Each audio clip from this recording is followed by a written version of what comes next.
Well, hey everybody, here we go again. First thing I want to do is thank you to the new subscribers and to people who've commented and reached out to me about these videos. Hey, let's keep this thing rolling, okay? We're not going to make it any easier.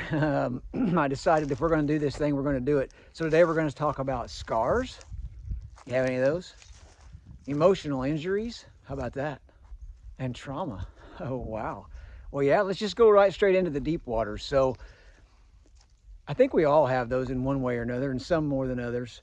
I shared last time, if you heard the last video, about some of the lowest times that I went through in my life, places that I went emotionally that weren't the greatest, but hey, that's one reason I feel qualified maybe to talk to you guys about them today.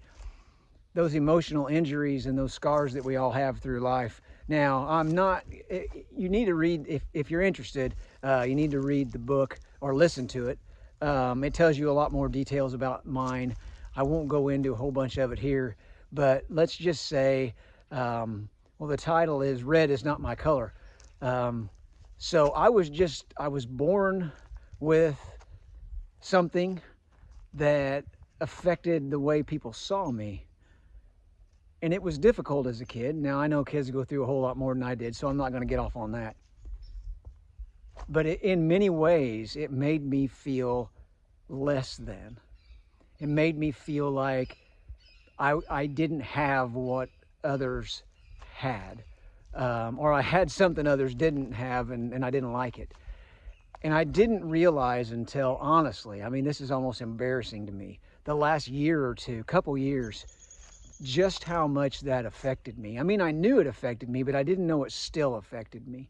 And I look back and I see how I walked through that. The emotional injuries, the scars, the things that change us, they shape us, okay? So it's not all bad, but they change us. And I'm quite sure you have them too. Now, I'm not going to make it about that, but for me, it was feeling less than. It got to the point that, and it still is this way, I have to watch it, that if someone makes me feel less than, if someone makes somebody around me feel like they're less than, that brings out a side of me that's a lot different than the other side. Trust me, I wouldn't be smiling. It does something inside me. And what I want to do in this video is I want to challenge you to think of those things that you have in your life. Now, there's going to be ways that people in your life manipulate you. They're going to know that those things, there's something in there that hurts you, and they're going to use that. Sometimes it's a complete stranger that is completely unaware that you're hurt in that way. And it's just going to come up. But what I would challenge you with is that you don't allow them the right to make you feel that way. I'm choosing my words carefully because I don't, the words I kind of want to use, I don't want the video to be censored because I use the wrong words. I hope you understand what I mean. Don't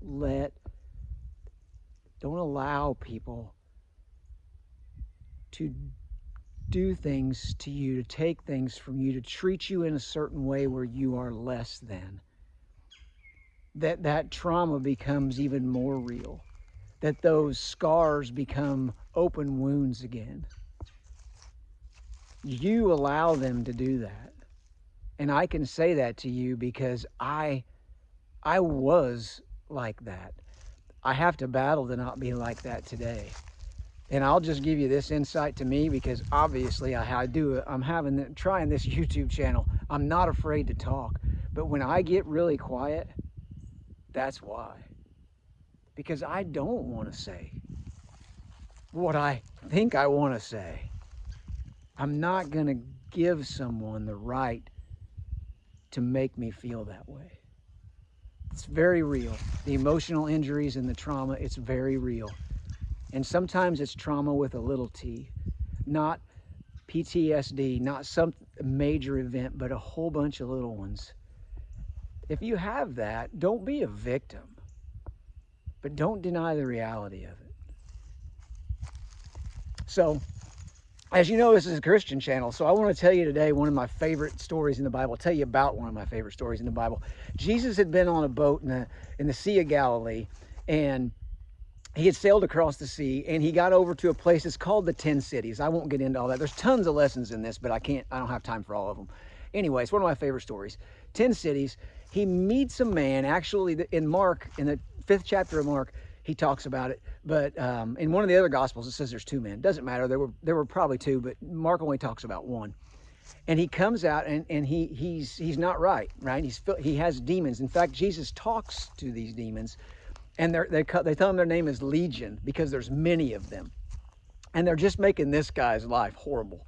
So he's hurting himself. Anyway, they beg Jesus to not send them to another country. Fascinating. Why not? We don't know. Don't send us to another country. They implore him, they beg him to send them into the swine. Now, we could go on and on about why it's the swine. We're not going to do that today. So he grants that wish. He sends them into the swine. They run over the cliff. They all die. Okay. They drown in the water. Okay. But the man is now healed, and he's at Jesus's feet. Some people from the town saw this. Rightly so, they're a little freaked out. They go back to town. They bring a bunch of townspeople with them. Now, you would think they see this man that's now healed. You would think they're like, wow, we need to talk to this guy, because something's happening here that we need to know more about. You would think that. Wouldn't that make a great story? That's what I love about the Bible. It doesn't always tell you things. It doesn't beg you to believe it. But you see, they implore him. They do the same thing the demons did. They implore him, what? To leave. Yeah. They implore Jesus. They beg him to leave. What he has done and the way he has changed things has scared them, and they do not like it. So what does Jesus do? Now, you would think in a nice, wishy-washy, fluffy, that's nothing but icing kind of a world that we sometimes put Jesus in, that he'd just hang around until they did come around, right? He'd hang around and eventually they would invite him into their town. No. They implored him to leave, and so he listened to them. And he got back in the boat and he left. You see, he gave them exactly what they asked for. Now, that man that was at his feet, the one he had healed, the one he had cast the demons out of, he wanted to go with Jesus. Did Jesus let him go? Actually, no. You would think, in the fluff world that you might think Jesus lived in, which he didn't, you might think that he would have taken that man with him, but he didn't. Where did he tell him to go? He told him to go home. He told him to go back to his home, to his family. Now, we can do a lot with that too, which we don't have time for today. My time's almost up. But he sent him home to his family. So what does that say? How does God feel about where we should go first? What we should take care of first? Sounds to me like it's our home. So he sent him home, and the people sent Jesus away, and he went because they asked him to.